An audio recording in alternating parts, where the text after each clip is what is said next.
Hello and welcome to the channel. This is Ramisa and you're watching Ramisa's lecture series. This is going to be our lecture series 4. In this session, we will discuss The Prayer, which is a poem written by G.A. Mahjoor. The extended form of which is Ghulam Ahmad Mahjoor. Ghulam Ahmad Mahjoor was known as the Sha'ir-e-Kashmir, the poet of Kashmir, and he was also considered as the transitional poet from old to new. So let's discuss about the title of the poem, The Prayer. The question is, who makes a prayer? कौन दुआ मांगता है? Who makes a prayer? The one who believes in God makes prayer. जो अल्लाह पर यकीन रखता है, अल्लाह के होने पर यकीन रखता है, वही दुआ मांगता है. So the one who believes in God, who is the believer of religion, only he can pray. So here, Ghulam Ahmad Mahjoor, he is a Muslim and a staunch Muslim. He believes in God. That's why we have a poem of his, namely The Prayer. Now this poem will tell us something about atheism versus theism. इस poem में हम explore करेंगे कि atheism क्या होता है और theism क्या होता है. Okay, one thing is clear that G.A. Mahjoor is not an atheist. He was a believer. He was a theist. And this is also clear to us that he was a Muslim. He was following Islam in letter and separate. So let's begin with the poem. Lord, you are my hope and trust. Lead me to the way of truth. How long shall I dwell in ignorance? Pour me the nectar of knowledge. Lend ear to my wailing and pleas. Cure me of ills and pains. Be kind each moment to me. Let me never feel in want. Save me from sloth, infirmity and doubt. Surcharge my heart with passion, zest and hope. This is the very first stanza of the poem. ये हमारा पहला stanza है poem का, और इसमें जो आपकी poem start होती है वो स्टार्ट होती है वर्ड लॉर्ड से. ओके, वर्ड लॉर्ड हियर, यानी ये खुदा को पुकार रहा है. After this word lord we see the use of exclamation mark there. This signifies कि पोएट जो है वो परेशान है. ओके, उसके दिलो दिमाग जो है उसमें कुछ ना कुछ एंग्जाइटी है. ओके, क्योंकि जब भी हम दुआ मांगते हैं हम कुछ ना कुछ परेशानियां लेकर जाते हैं खुदा के पास. ओके, और जब हम दुआ मांगते हैं हम चाहते हैं कि अल्लाह हमारी ये सुने और हमें इससे दूर करे, और जो चीज़ हम मांगते हैं हम उसको चाहते हैं कि अल्लाह उसको पूरा करे. So in every prayer we can use exclamation marks because we are in deep thinking.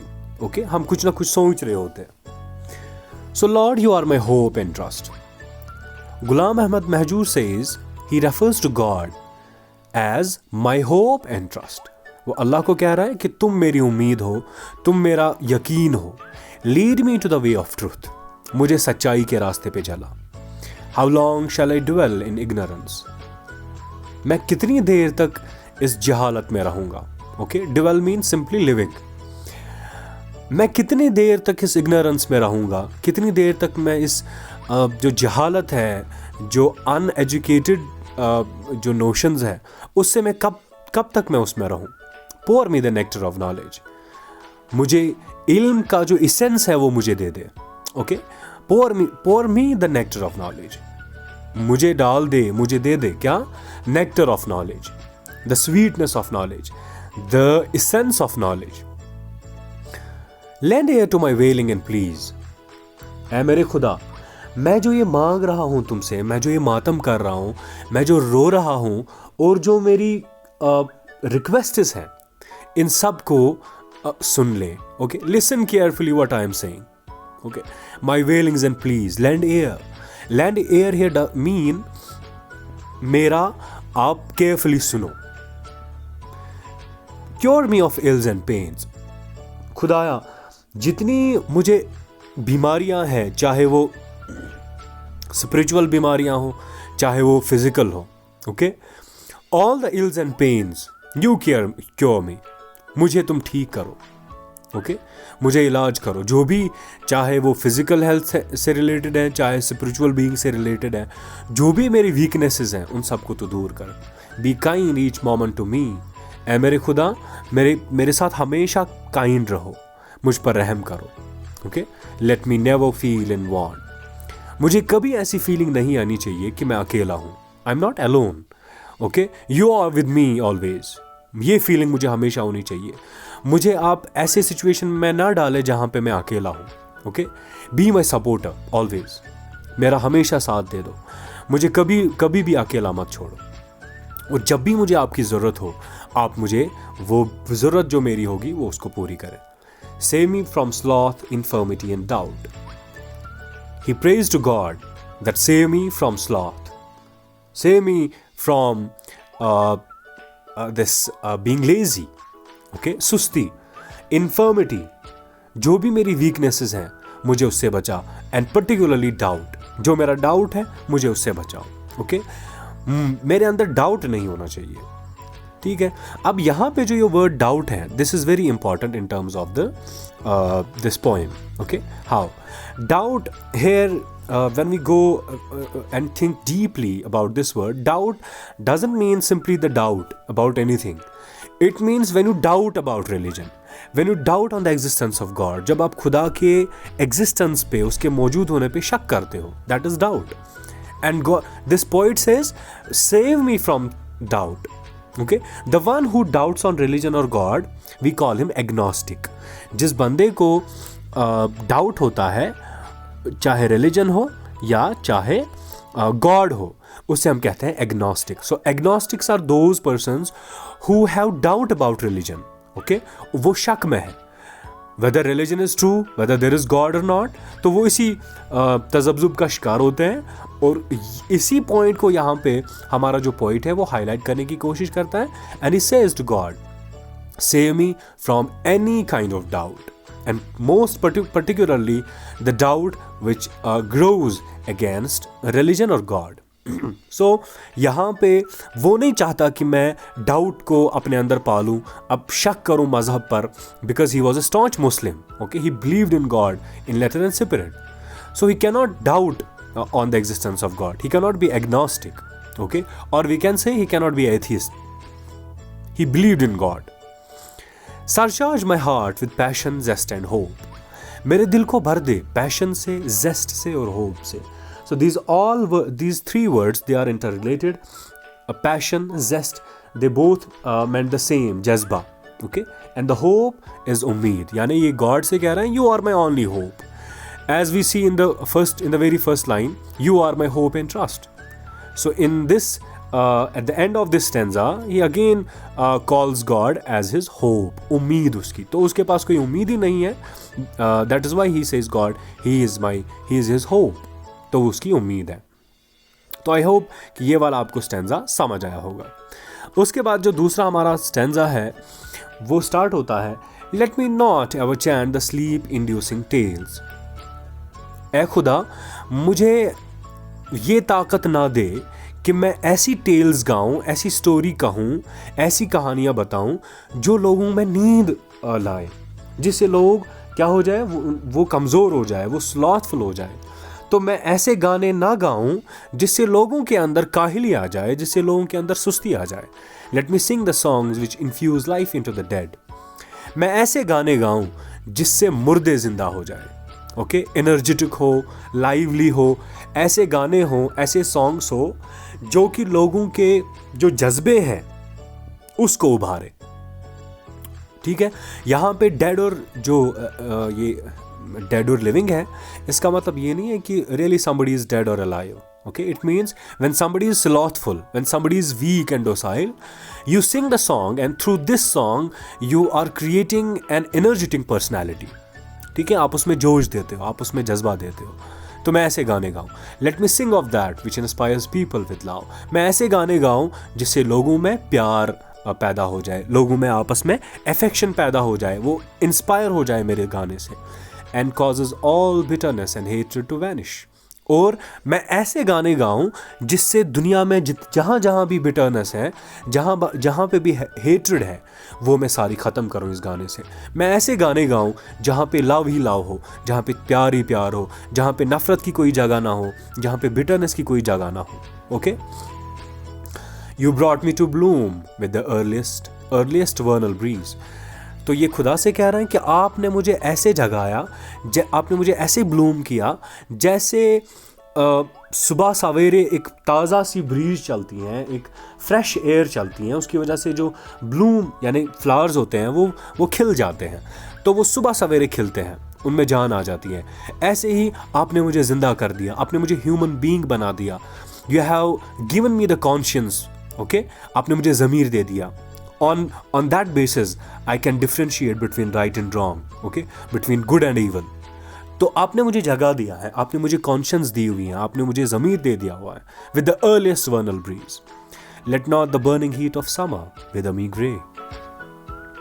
तो ये जो हीट ऑफ समर है, ओके, ये जो हार्डशिप्स हम देखते हैं अपनी लाइफ में, उसकी वजह से मेरा कलर जो है वो चेंज नहीं होना चाहिए. दैट मीन्स कि जो भी दुनिया में हार्डशिप्स मैं फेस करता हूँ, जहाँ जहाँ पे हमारी सिचुएशंस बहुत ज़्यादा ख़राब होती हैं, उन सिचुएशंस पे मुझ पे जो इन्फ्लुएंस होगा, मैं कमज़ोर हो जाऊँगा, मेरा कलर चेंज हो जाएगा, मेरी स्ट्रेंथ चेंज हो जाएगी, मैं कमज़ोर हो जाऊँगा.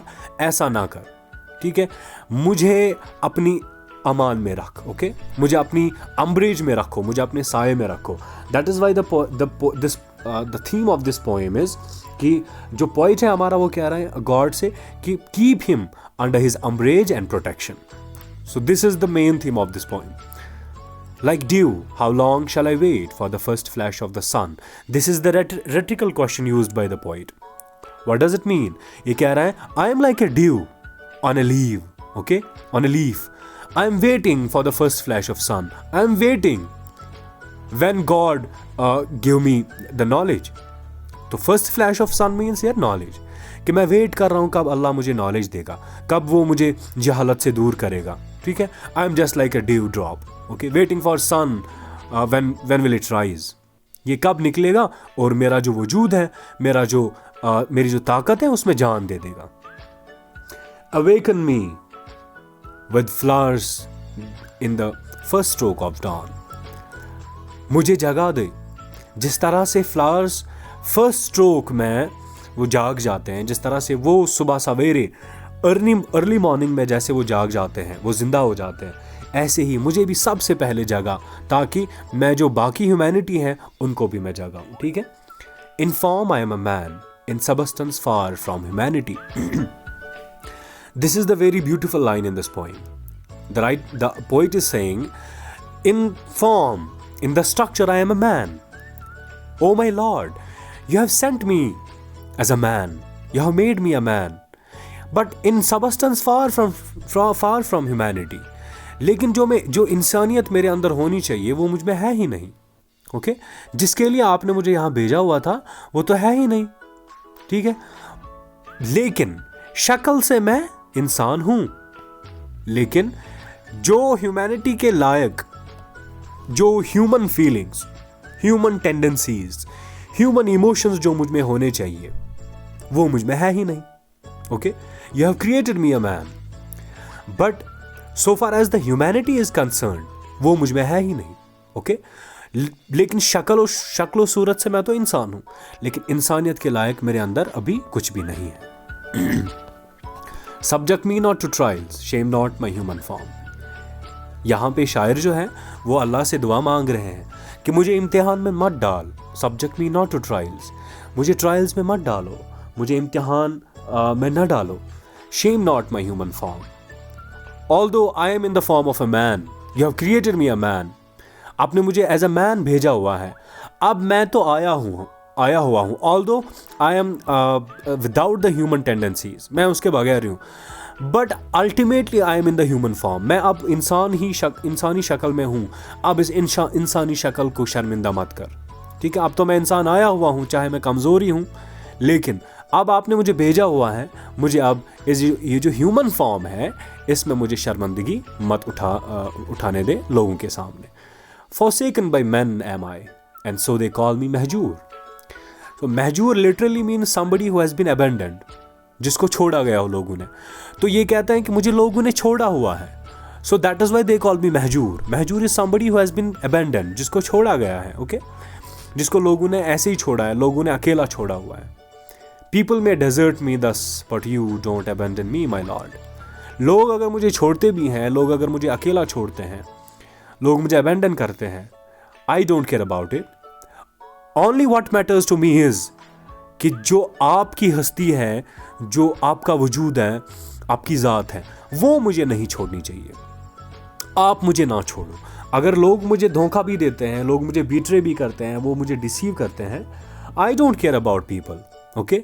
But the only thing what I need is, I need your support, okay? I need your protection and your umbrage। मैं आपका साया चाहता हूँ, मैं आपकी प्रोटेक्शन चाहता हूँ, ठीक है।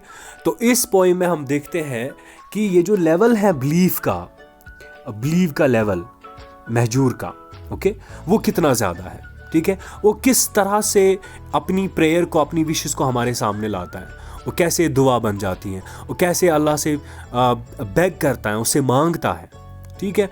तो इन सब लाइन से जो कि पोइट ने लिखी हुई है, we get an idea that how much level this poet was having about God, about religion, okay, and how truthful Muslim he was, okay। उसका बिलीव का लेवल क्या था। तो इस पोएम में हमें वही सारा कुछ दिख जाता है।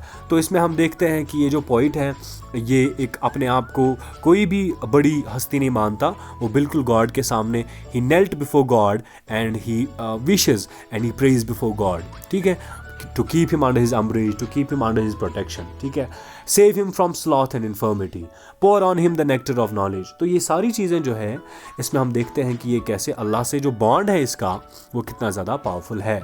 So I think this poem is clear।